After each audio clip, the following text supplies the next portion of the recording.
So the date for today is, let's see, April 2nd, which is unbelievable in my mind.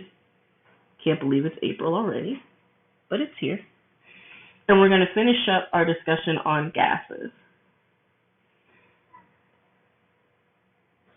We're going to start by talking about the combined gas law. So last time we talked about Boyle's law, Charles's law, and Gay-Lussac's law. And with each of those, we only looked at two different properties of a gas, and we kept the other two constant. Now we're going to look at pressure, volume, and temperature all at the same time and keep the amount of gas constant. So the combined gas law, what it looks like, I'm writing it up here.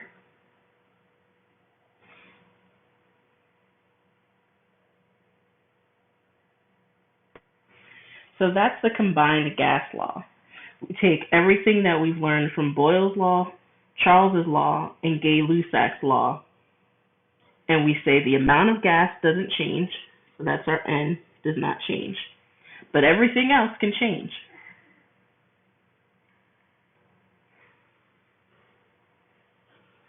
So let's just jump into doing some problems.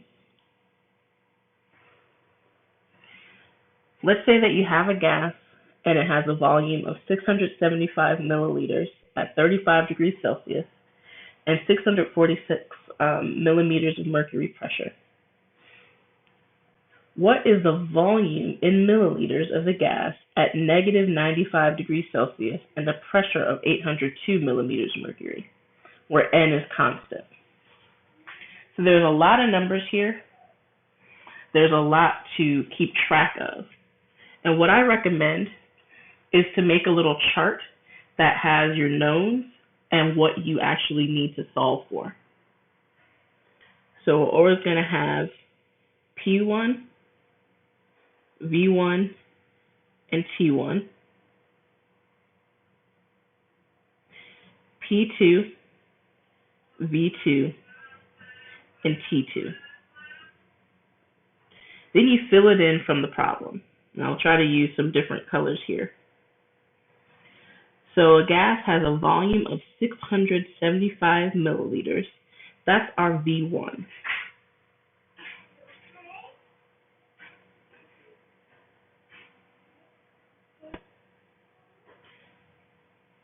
And the temperature is 35 degrees Celsius. And remember, always convert to Kelvin. Whenever you're dealing with gases, you have to use Kelvin.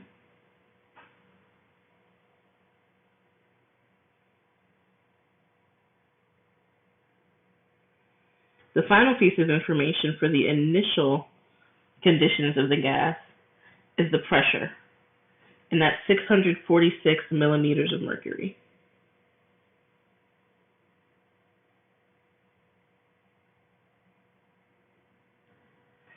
The question is asking, what is the volume in milliliters?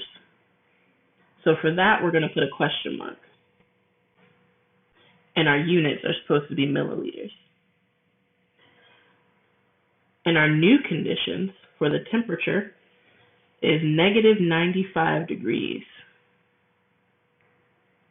So I'm keeping temperature in red.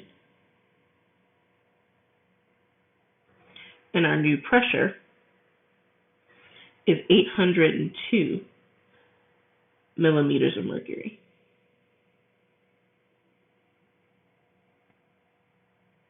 So that's just the first step. You set up what you have. And that way you know what it is you're solving for. So in this case, we don't know V2. And when you're in an exam setting, you're not going to know automatically which gas law to use. So in this case, we have information on pressure, volume, and temperature, and N is constant. So that means that we're going to use the combined gas law. So P, V, T, our variable,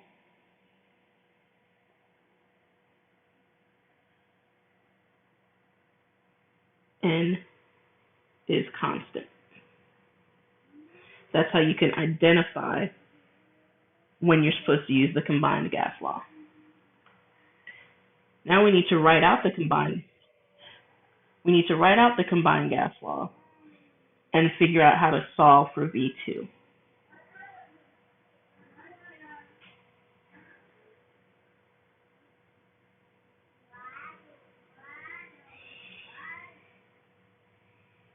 We're solving for V2.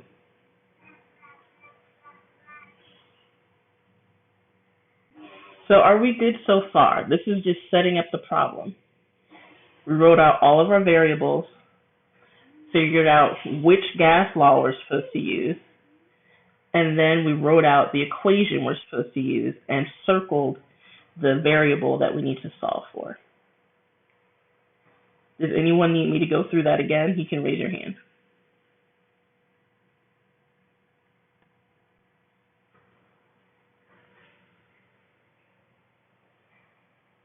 Okay. So I'm going to keep pushing forward. So to solve for V2, the first thing we're going to do is multiply by T2.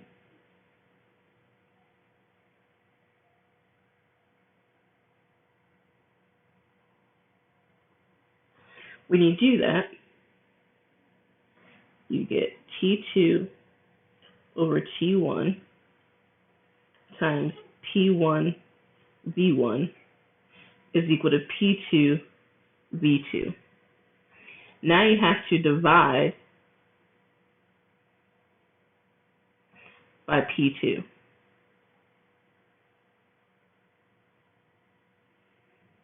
When you do that, you have T2 over T1 times P1 over P2 times V1 is equal to V2. Now we have an equation that we can use to solve the problem. And it's a matter of putting in the numbers in the right place and solving it with our calculator. So try to give that a shot. I'm going to write it out and try putting it in your calculator, but try setting it up as I write it. Remember that your temperatures have to be in Kelvin.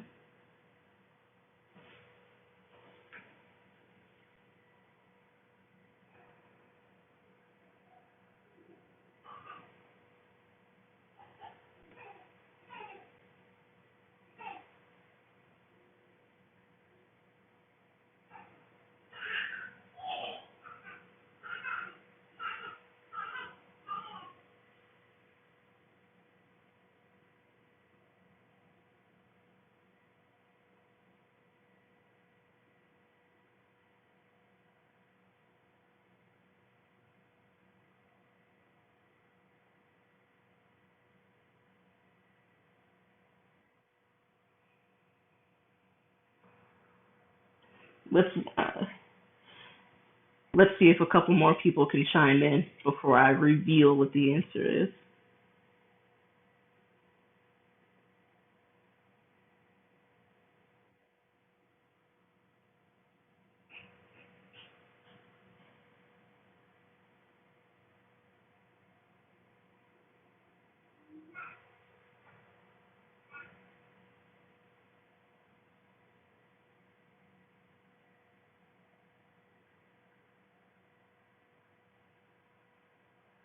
Make sure you know what units you have. So what units?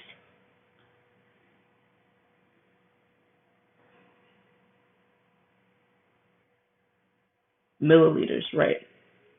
So yeah, with 6 figs, it'll be 314 milliliters. So with the combined gas law, there's a lot of variables, and you just have to have good bookkeeping. The most crucial step is what I'm boxing here. Putting down all the information that you have and knowing what the question is. What are you solving for?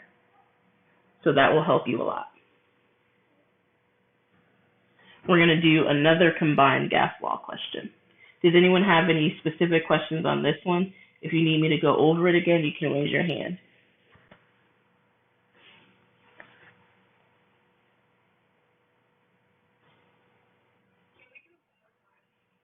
Yeah. So the first thing we did was write out all of the information that was given from the problem.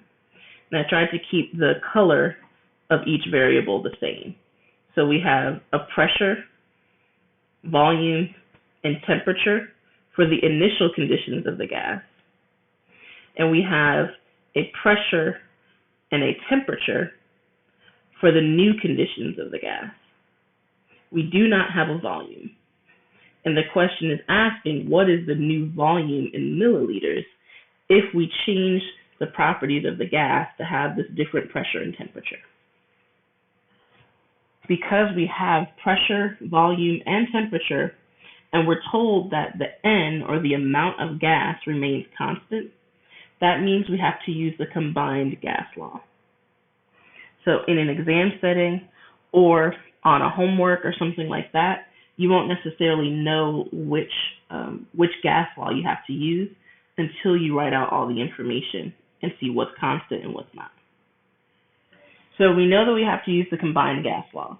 So you write that down. Then you circle the variable that you're solving for. In this case, the question is asking about V2, which is the volume of the gas at this new pressure and new temperature. So we have to rearrange the equation to solve for V2. The way you do that is to multiply both sides of the equation by T2, and then you divide both sides by P2. And that will give you this equation here. Once you have your equation, you plug in all the numbers, and you have to be careful. Make sure you put T2 where T2 belongs and T1 where T1 belongs. If you flip them, you'll get the wrong answer. So always double check, and that's why having some kind of organization for all the information that you have from the problem really, really, really helps you solve it and keep everything straight. So when you plug in all that information, you should get 314 milliliters. And when you look at the math, Kelvin cancels with Kelvin, millimeters of mercury cancels with millimeters of mercury, and we're left with milliliters.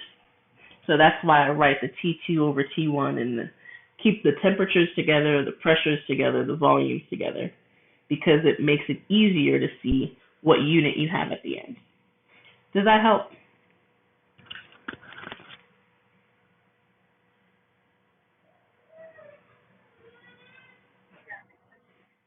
Okay. So let's do another one. Here we have a sample of helium gas, and we've got the initial conditions and the final conditions. What I want you to do is take a second, write down all your initial information and organize it and figure out what it is that we're solving for. So I'll give you a minute to do that, and then I will set it up.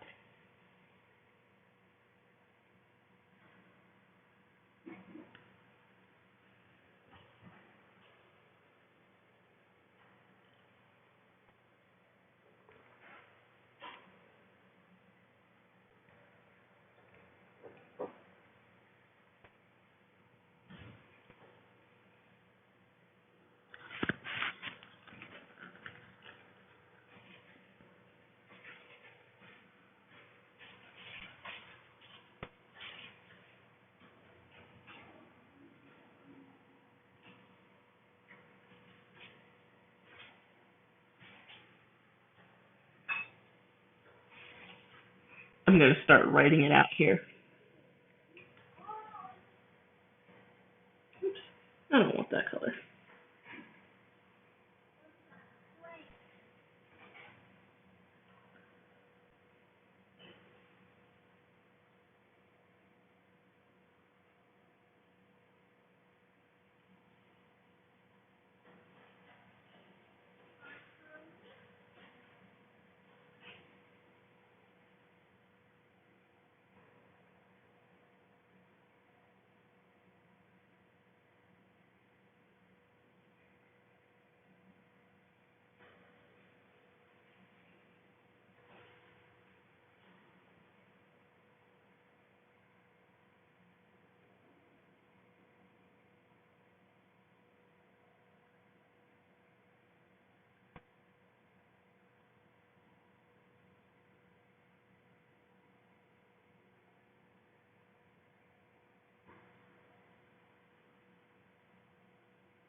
So this is what you should have as your setup for the problem. But we've got one small problem. Our volume for our V1 and our V2, we have two different units.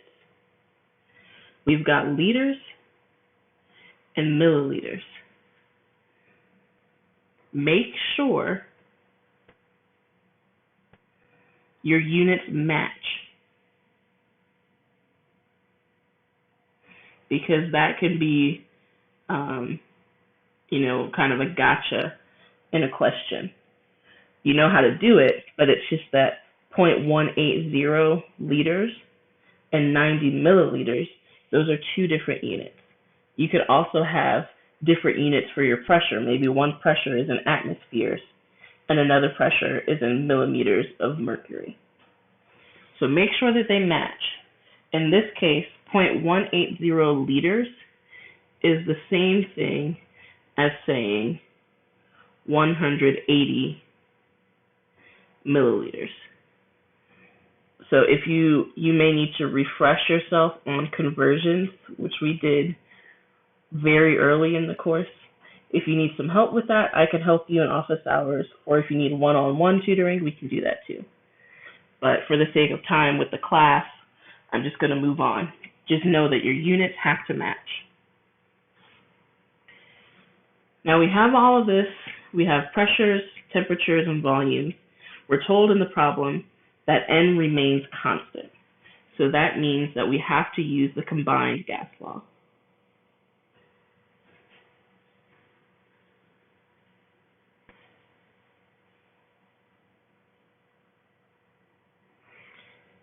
And we're solving for T2.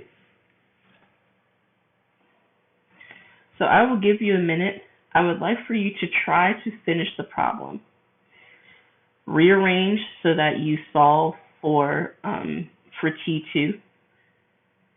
And then I want you to try to get an answer. I'll give you a hint when it comes to isolating T2. What you're going to have to do first is cross multiply.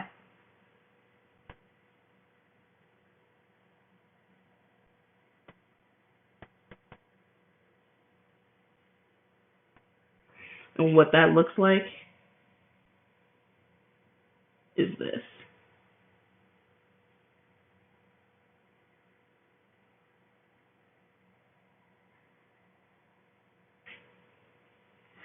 So start from there and isolate T2. Then plug in your numbers and see what you get for an answer. I'll give you 2 minutes to give it a shot.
I'll put up the equation that you need.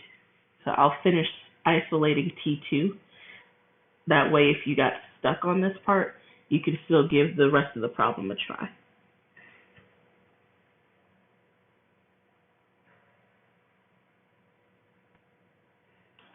Shoot.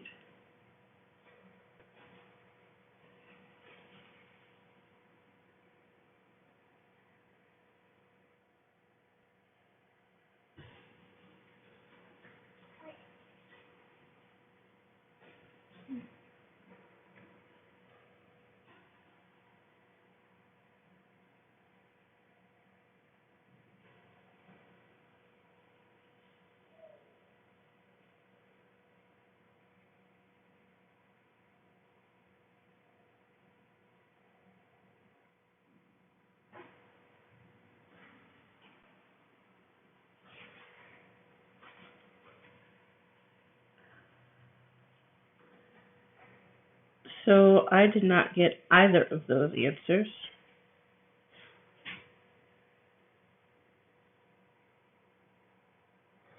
Make sure that the equation you used is right, and then also remember that the final answer for the temperature needs to be in degrees Celsius. So whatever your answer is from this equation, you have to subtract 273.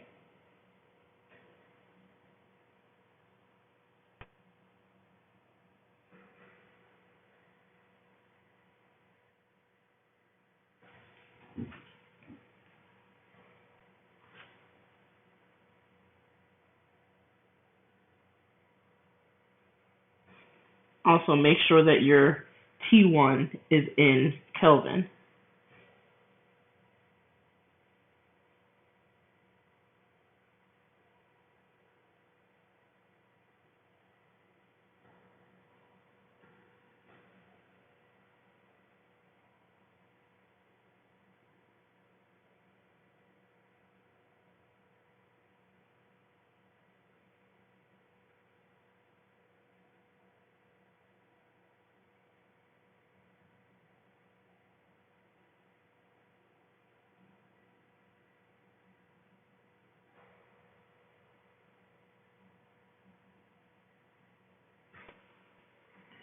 So what I got from this is 604 Kelvin, which is equal to 331 degrees Celsius.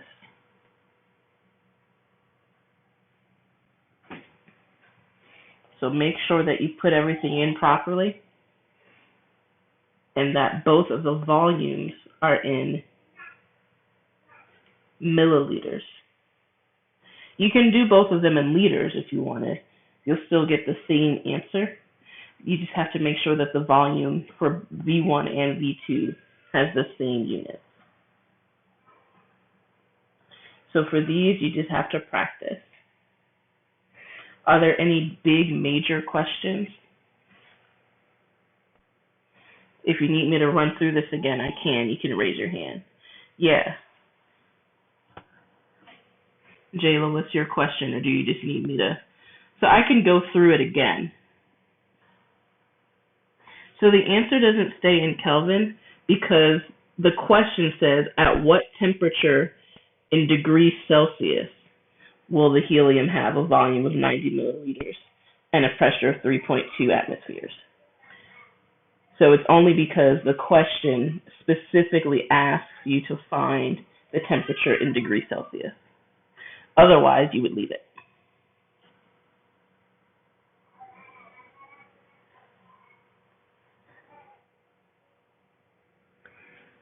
Raise your hand if you want me to walk through this again.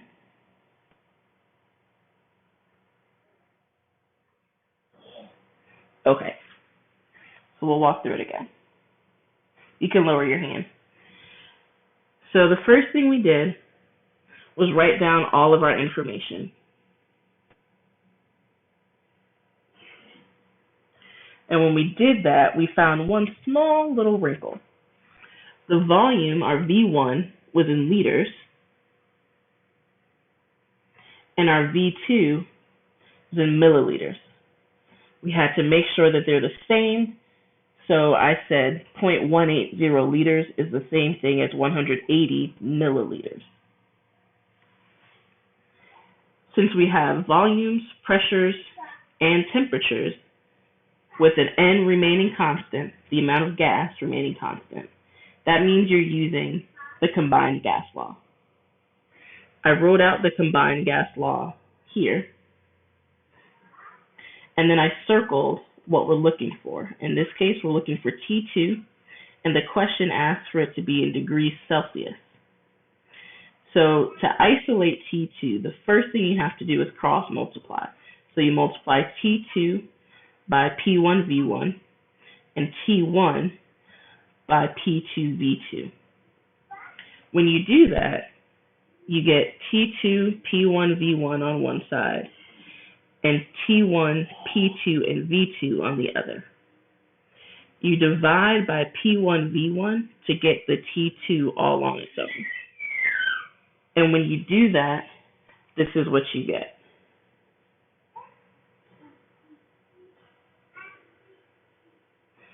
So that is probably the other tricky part of this question, is trying to rearrange everything and making sure that your math is correct. From there, you're just plugging in the numbers. And when you line it up so that all of the pressures are together, the volumes are together, you can see, okay, I've got atmospheres and those cancel. I've got milliliters and those cancel. And I'm left with Kelvin, which is a temperature, and that's what I want. Once you get that, you have to subtract. So you cross multiply, Kennedy, so that you can actually solve it. So the combined gas law is like a ratio. So you can cross multiply, and then it's a lot easier to do the math to isolate T2. So if you're trying to isolate T1 or T2, cross multiply first, and that will make your life a lot easier. You're trying to get rid of the denominator.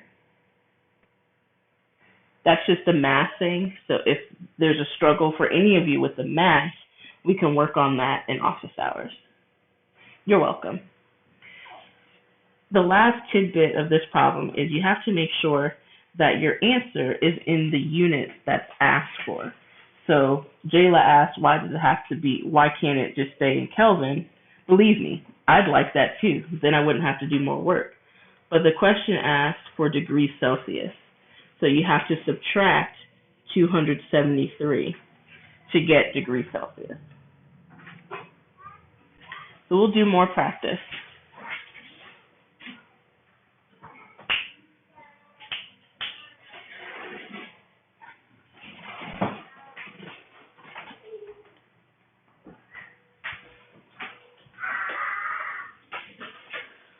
All right, so we're going to move on to the next topic, and that is looking at volume and moles, which is Avogadro's law.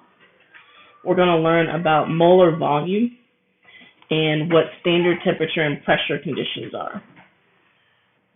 The key here is that we're going to add another conversion equation to our repertoire. 1 mole of gas has a volume of 22.4 liters at standard temperature and pressure. So we're going to talk about what all those things mean, but the take home is this. We're going to have a new way to convert moles of gas to volume.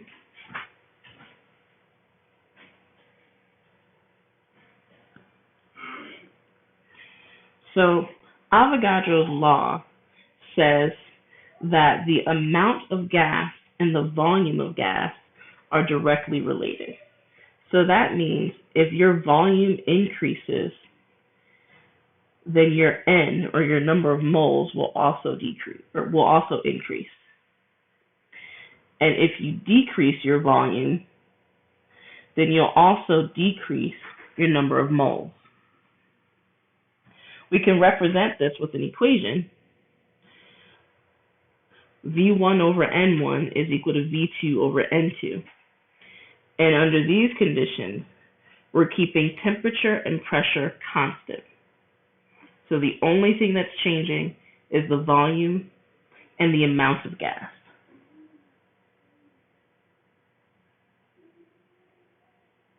So let's do a quick sample problem just with that ratio. We said that V1 over N1 is equal to V2 over N2. So we can figure out what our new conditions are based on the old conditions and what one new condition is. So if we have 0.75 moles of helium gas and it occupies a volume of 1.5 liters, what volume in liters will 1.2 moles of helium occupy at the same temperature and pressure? When you see same temperature and pressure, that means that you can use Avogadro's law. So we have our first bit of information is about moles. So that's going to be our N1 is equal to 0.75 moles of helium. The next piece of information we get is the volume of 1.5 liters. That's going to be our V1. What will the volume in liters be? Well, that means that we don't know what V2 is, but it will be in liters. What will the volume be if we now have 1.2 moles of helium? That means our N2 is 1.2 moles.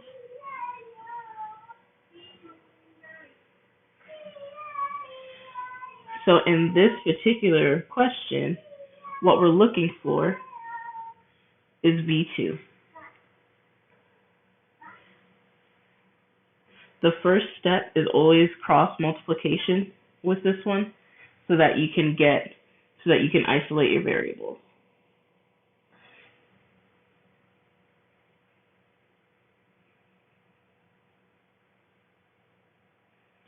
So you get V1 times N2 is equal to V2 times N1.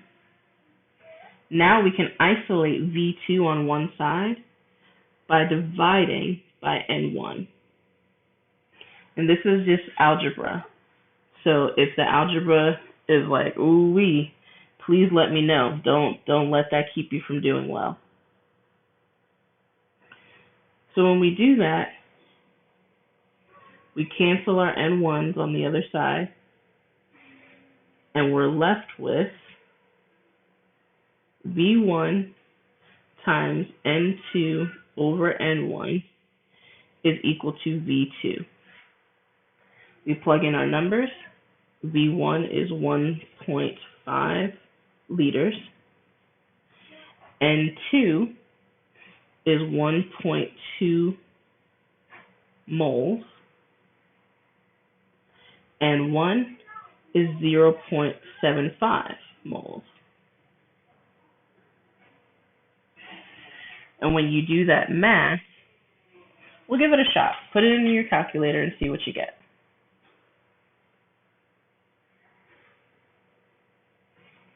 We at least know that when we do the math, the moles cancel and we're left with liters. But how many liters? That's the question.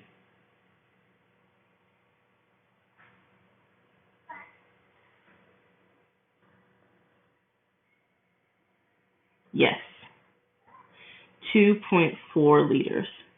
So that means it's C. So that's using Avogadro's law. We can cross multiply and then isolate whichever variable we need to solve for.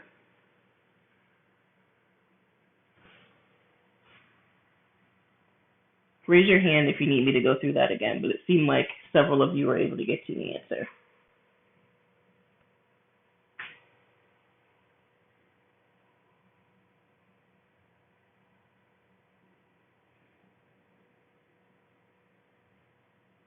All right. So we'll move on from Avogadro's law to talk about, really quickly, standard temperature and pressure. So standard temperature and pressure, that's specific conditions. The standard temperature is 0 degrees Celsius or 273 degrees Kelvin. Well, not degrees Kelvin, it's 273 Kelvin. So for gases, we're always talking about 273 Kelvin. We don't use degrees Celsius in any of the equations. The standard pressure is 1 atmosphere. You'll also see 760 millimeters of mercury. Same thing. The other condition where you can compare the volumes of gases is when the gases have the same temperature and pressure.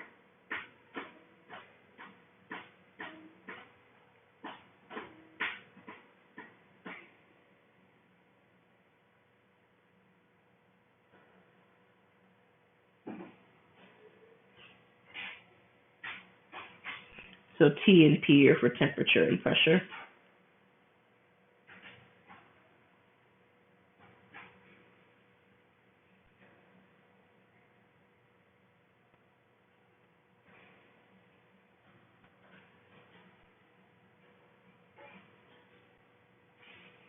So when two gases have the same temperature and pressure, you can compare their volumes. It's apples to apples. But if you have two different temperatures and the same pressure, then it's not apples to apples because we've got different conditions.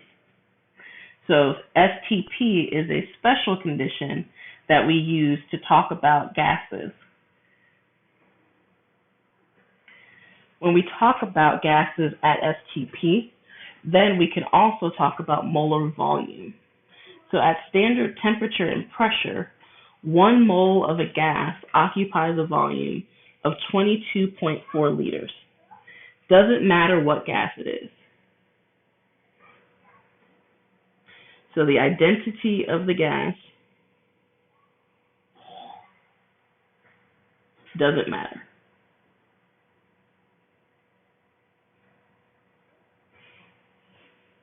Just like when we were talking about moles, doesn't matter how, what element we're talking about. 1 mole is equal to 6.02 times 10 to the 23 things.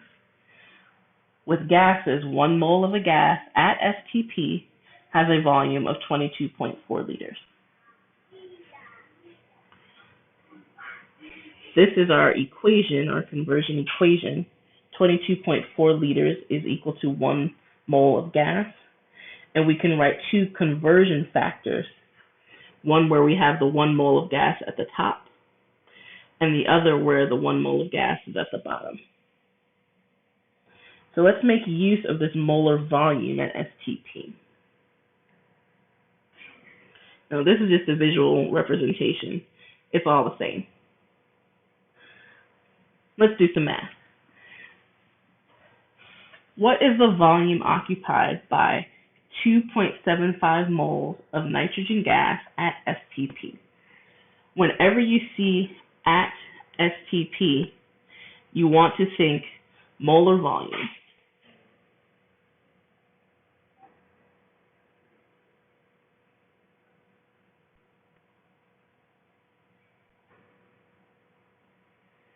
What I recommend for this chapter, the gas laws, and for solving the different stoichiometry questions we did in chapter 7, writing a cheat sheet for identifying the problem types that we've done will be very helpful to you. And I can help you put that together in office hours.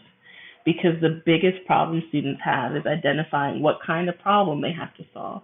They know the other stuff, they can apply it, but knowing when to apply which method is what's really difficult. So again, please use office hours. So in this case, we have 2.75 moles of gas at STP. We want to know the volume.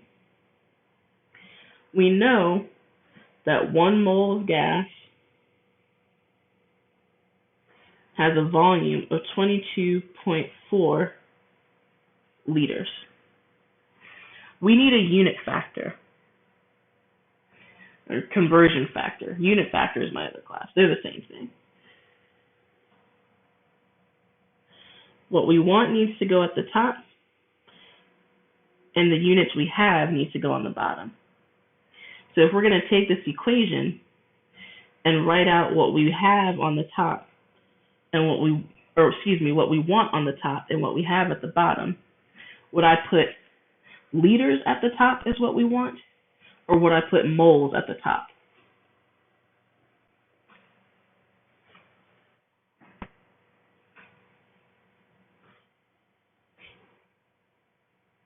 Right. We want liters. So we're going to put liters at the top. We're going to stick that 22.4 there. So from our equation,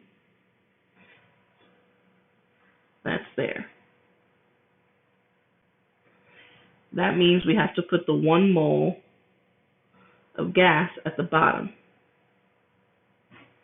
So from our equation, we take that and we put it at the bottom. Now we have to set up the equation. We have 2.75 moles of gas, and we want to figure out the volume.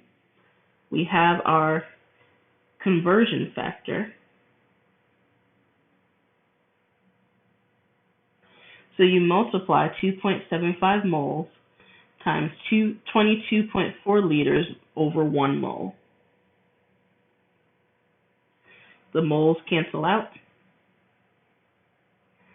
And when you do the multiplication, you should get 61.6 liters. And that's with 6 eggs.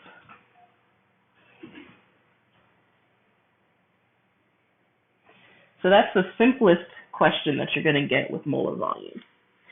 It gets a little bit more difficult from here. So if you need me to go through this again, raise your hand. Otherwise, we'll go through and do another problem type that has an extra step. So raise your hand if you need me to go through this again.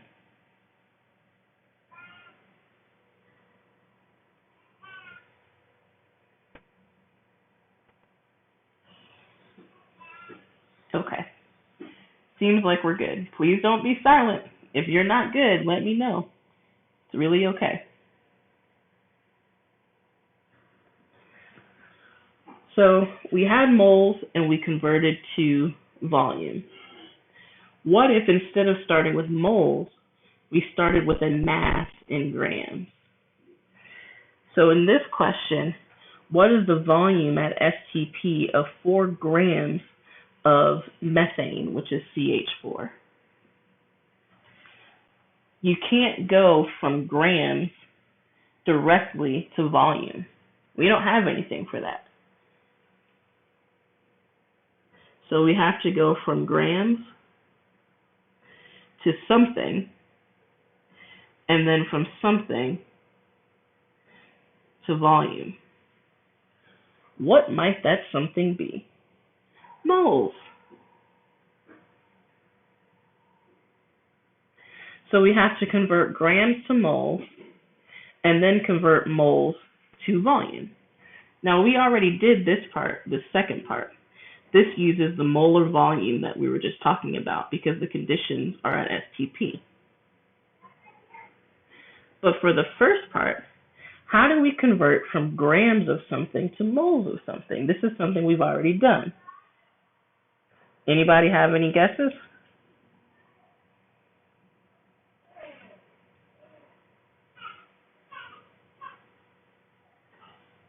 It's another something that starts with molar.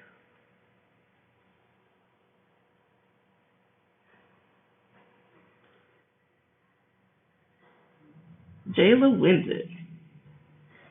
And so does Calabria. Okay. Molar mass. So you cannot just forget Chapter 7. You have to remember Chapter 7 stuff for Chapter 8 for gases. It's all coming together. So the first thing that we have to do is calculate our molar mass. And I abbreviate that MM. We calculate the molar mass of methane. Then we can convert grams to moles. The last step is to take our moles and convert that to volume. So that's the plan. Calculating the molar mass, you need your periodic table. You look up carbon, you look up hydrogen. The atomic mass units, the number with the decimal at the bottom, is usually below the symbol. That will tell you how many grams of that element is in 1 mole. For carbon, we use 12.01 grams per mole. And there's only 1 carbon in this molecule, so we're only going to put 1. However, for hydrogen, there are 4 hydrogens. So we have to multiply the mass that we get from the periodic table by 4. So for that, I use 1.01 grams per mole. And when you add that together, you should get 16.05 grams per mole. That should be review. If it's not, let me know. Now we have to convert the grams to moles.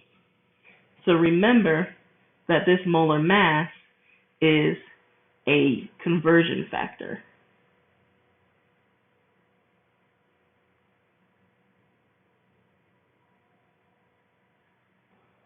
So we can either write 16.05 grams over 1 mole, or 1 mole over 16.05 grams. We'll label the first one A and the second one B. Which one should we use to convert the number of grams we have to the number of moles? Should we use A or should we use B?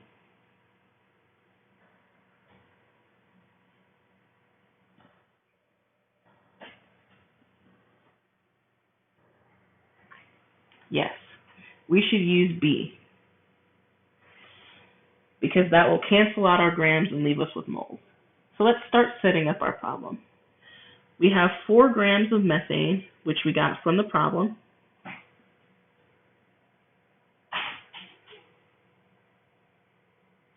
And we're going to convert that to moles. Going to use the unit factor that you guys chose, which is correct. And when we do that math, we're going to cancel out the grams and we're left with moles. So that's the first part. Grams to moles. Now we need to handle the second part. We need to have another conversion factor. And we said for molar volume, we've got 22.4 liters of gas for every 1 mole of gas. Or we could flop it and put 1 mole of gas over 22.4 liters. A or B? Which one are we going to use to take our moles and convert to liters? See, I already knew the question. Jalen, you already put A before I even finished the question. Yes, we're going to use A. So that's the last part. We take the 22.4 liters over 1 mole.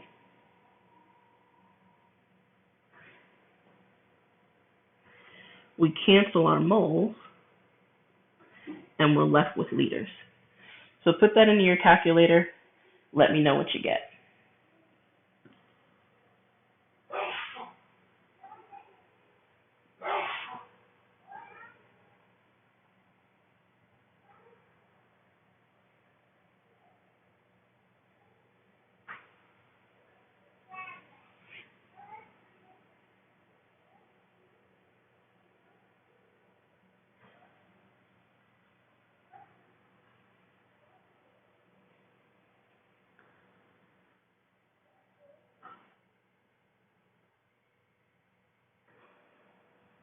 Yep, you should get A, 5.58 liters. Good.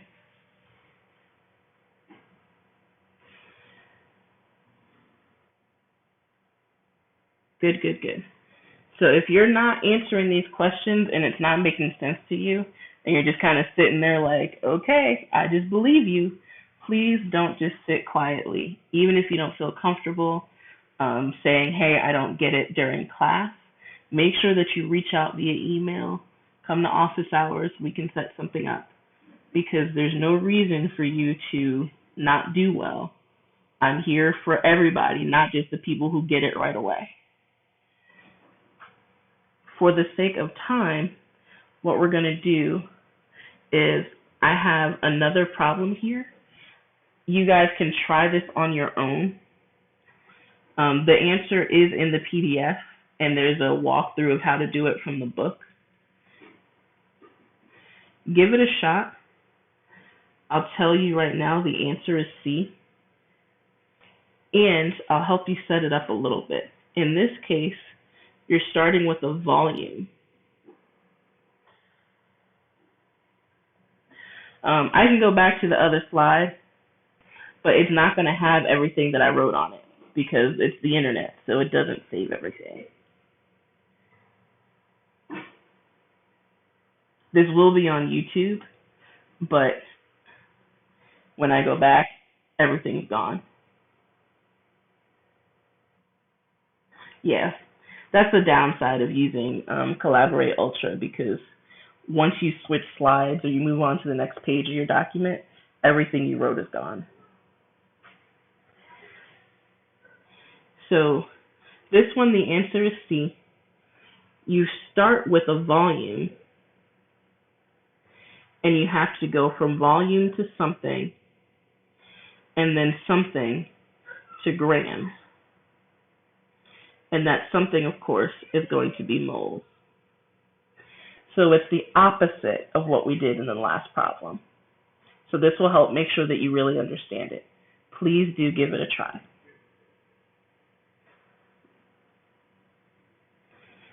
We're going to get to the ideal gas law, and I think we'll be able to finish this section, but we probably won't be able to get to partial pressures, which is very simple.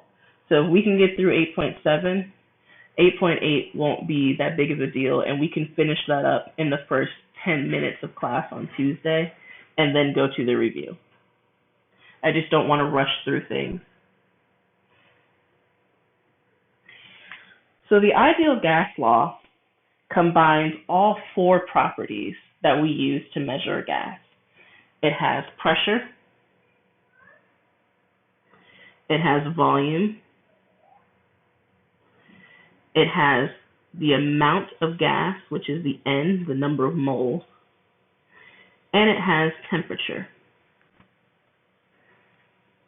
It also has this R, and R is a constant. We'll talk a little bit more about what that constant is, because it changes depending on the units that you have for your pressure. But this ideal gas law describes the conditions of an ideal gas. Now, it's the real world. Real gases don't perform exactly like an ideal gas, but it's pretty darn close. To talk about the R, the ideal gas constant, a little bit more, what you do to figure out R, which you don't have to do this, you're going to be provided with the different R values. You take the information for all of these variables at STP. So standard temperature and pressure, we're talking about 1 mole, 1 atmosphere, and 1 mole of gas has a volume of 22.4 liters. When you put all of those things into the equation, you get this R value, 0.0821 liter atmosphere per mole Kelvin. So this is one of the R constants. Notice that it's got atmospheres. That determines, okay, you can use this only in the ideal gas law when your pressure is also in atmospheres. This will make more sense when we do a problem. And like I said, real gases do deviate from ideal gas behavior, but it's a really close approximation. The other constant that you may use for R is 62.4 liters per millimeter mercury per mole Kelvin. So notice that it's different because we use millimeters of mercury instead of atmosphere. So when you solve for R, you get a different number. When you're working with ideal gas law problems, the units your pressure is in, that's the R value you need to have. So your R constant must match units given for pressure.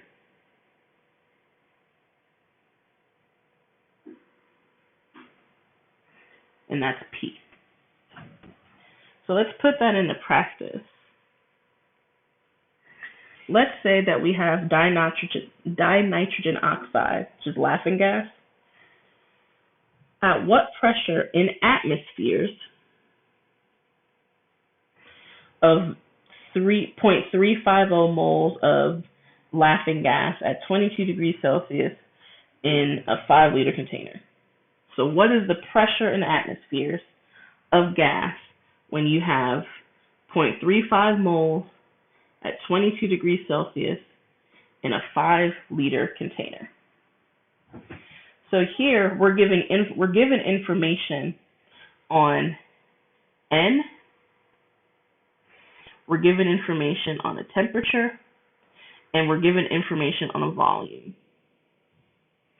The question is asking about a pressure in atmospheres. We don't have any second conditions or anything like that. So this means it has to be the ideal gas law. We've got information on N, pressure, volume, temperature, and we're just looking at one condition. So remember, ideal gas law looks at one condition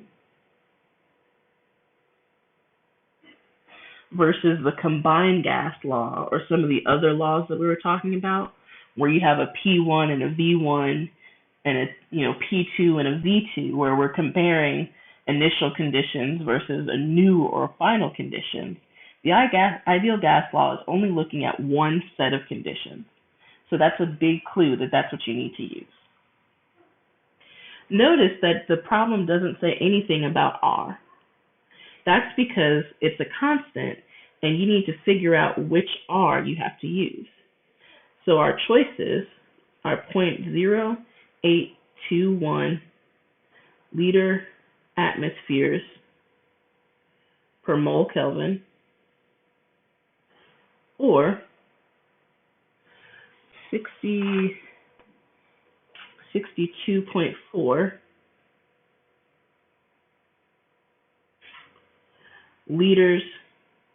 millimeters of mercury over mole Kelvin. We said that we have to look at the units of our pressure in the problem to figure out which R value we're going to use. Here we're looking at atmospheres, so we have to use 0.0821 as our R constant. Now let's go back and fill in the rest of the information from the problem. We're given N, which is 0.350 moles. We're given a temperature in Celsius. We don't want Celsius. We want Kelvin. So you add 273 to that, and that's 295 Kelvin. And our volume is 5.00 liters. The ideal gas law, the way I remember learning it back in high school and college, was PV nert. So that's how you can read it. PV is on one side, nert is on the other, nRT. And as always, circle what you're solving for. We're solving for pressure. So to isolate that, we have to divide by V on both sides. P is equal to nRT over V. Are we good up to this point? If you don't understand how I chose the R constant or how I got to this equation of P equals nRT over V, you can raise your hand and I'll go through it again.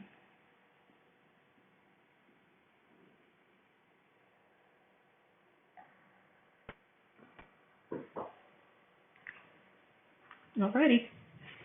That was a good water break for me, but we'll carry on. We'll fill in all of our numbers. 0.350 moles, that's our N. The R we chose, 0.0821 liter atmospheres per mole Kelvin. Kind of funky units, but it's just because all the other units have to cancel out. And then our temperature in Kelvin is 295. We divide all of that by the volume, and you should get that your pressure is equal to 1.70 atmospheres, and that's with significant figures. Your calculator will say something like 1.695, maybe some other numbers, but we need 3 sig figs here, and the only way we can represent that is with 1.70. So the math for this is pretty easy, but the biggest part is making sure that you choose the correct R value. Questions on that?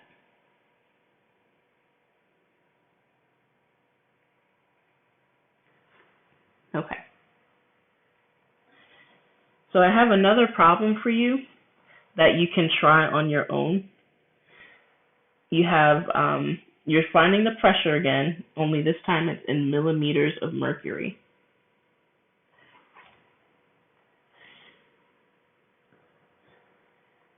I also changed the N value. So you can try that one on your own. And if it doesn't make sense to you, then you can let me know. I'm going to use a problem similar to this for the class participation. So I'm not going to give you an answer, but I'm going to try to entice you to talk to me. I like you. Come talk to me.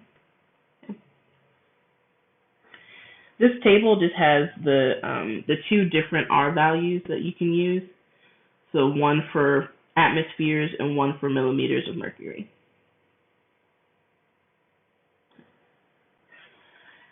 The final part of this section, 8.7, with the ideal gas law, is combining some of the things we did in chapter 7 with chemical reactions and doing calculations and the gas laws that we've been learning. We're going to end on this, and then we'll probably pick up with a problem like this on Tuesday and then finish partial pressures. So stick with me for 5 more minutes, and then we'll be good to go. So we can use the ideal gas law to determine the number of moles of gas we make in a reaction if we're given the number of moles for at least one thing in the reaction. So we need something to start with. We need some kind of starting information. And we can use a mole to mole factor to figure out, from this much gas, how much product can we make. So we're mixing all of this stuff together, and it's just going to be one large problem. So the first thing I'm going to do, and we may even just stop here, is I'm going to give you the methodology, because reading a question like this can seem really intimidating. You've got all this information, and you've got a chemical equation here, and you're like, okay, well, I guess I'm just going to go home now. I'm going to go clean my room, do some laundry.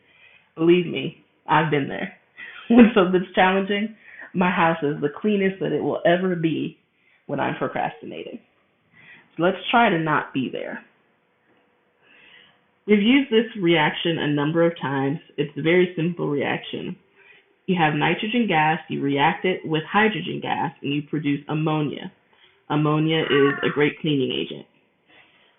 How many liters of ammonia can be produced at 0.93 atmospheres and 24 degrees Celsius from a 16-gram sample of nitrogen gas and an excess of hydrogen gas?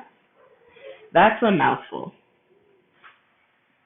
What are we really saying here? what we're saying is that we have 16 grams of gas. We've got excess hydrogen, and we want to know how many liters of ammonia we can make. Do not jump from here to using molar volume because we can't go there yet. We've got mass of a reactant, and we're looking for the volume of a product. So there's several steps here. The first step, aside from rewriting the question, you have to go from grams of nitrogen to moles of nitrogen using molar mass.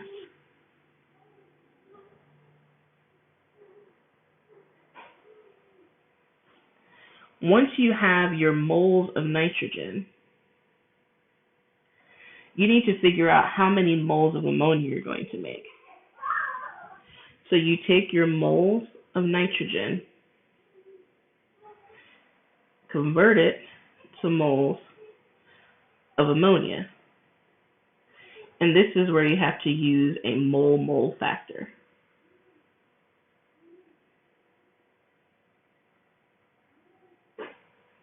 We talked about those, and we get that from the coefficients in the reaction.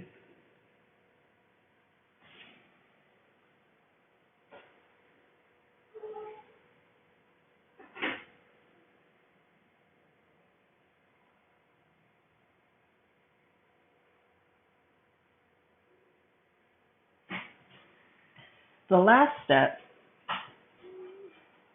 now that we have moles of NH3, is to use the ideal gas law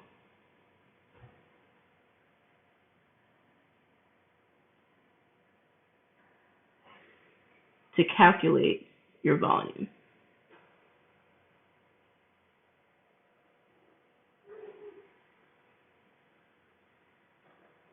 So there's 3 steps here. You go from grams to moles of your reactant using molar mass. Then you take the moles of your reactant and convert that to moles of product using a mole-mole factor. Then you take your moles and put that into the ideal gas law along with the other information provided in the problem, the 0.93 atmospheres and the temperature, and you choose the R value to calculate your volume. So that's where we're headed on Tuesday. I'll finish up this problem. We'll do partial pressures, and then we'll do practice. So please go back and review molar mass and mole-mole factors from chapter 7 if those things are like, wait, we did this. Please go back and review. You can watch the YouTube video, search for other videos, try some practice problems, and try the homework. And we'll pick up here. So if you have any questions, you can let me know, put it in the chat box. Otherwise, this is where we're going to end, and I'll put up your assignment that will be due on Tuesday before midnight.